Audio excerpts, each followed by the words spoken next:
Hey guys, welcome back to a new video. Today we're going to be looking at a Camelback. This specifically is a Reading L7SB by Custom Brass. And this was made by Da Young. This particular model was heavily modified by a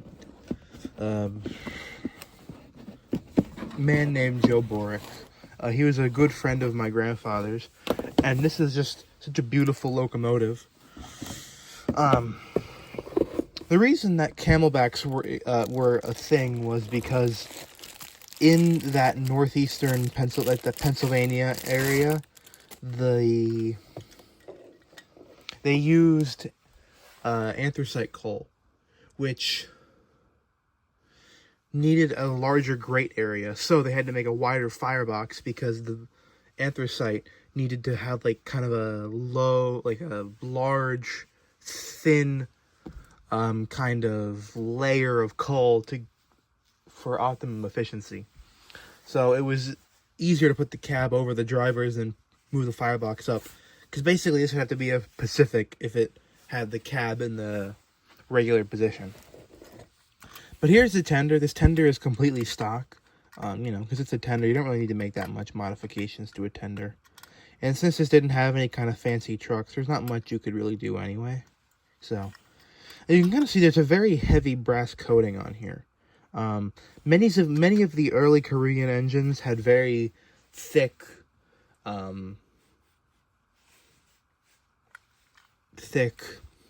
lacquer coatings.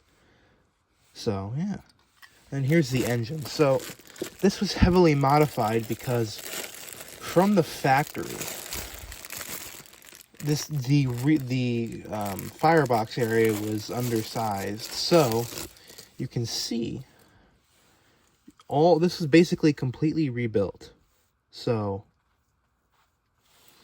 from here back was almost completely rebuilt, but I mean also from the front it was still heavily reworked, because you can still see the sand lines are even there. This has a brand new KTM gearbox and a new can motor.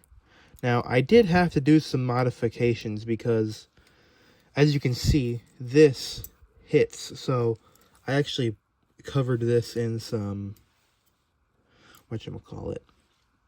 some canopy glue just as a temporary fix. But this locomotive runs great, and as you can see, it's a beautiful locomotive. And I just thought I would show you guys. So, without further ado, we'll get into the video. The Reading L7 was the Reading L7SB was a rebuilt Reading L7 that had been superheated and redesignated in 1920. They had 68-inch drivers and had 37,000 pounds of tractive effort. They were Camelbacks, which was designed to improve grate area, as anthracite coal needed a greater firebox area to burn. These locomotives were used across the Reading in mostly commuter service and small freight.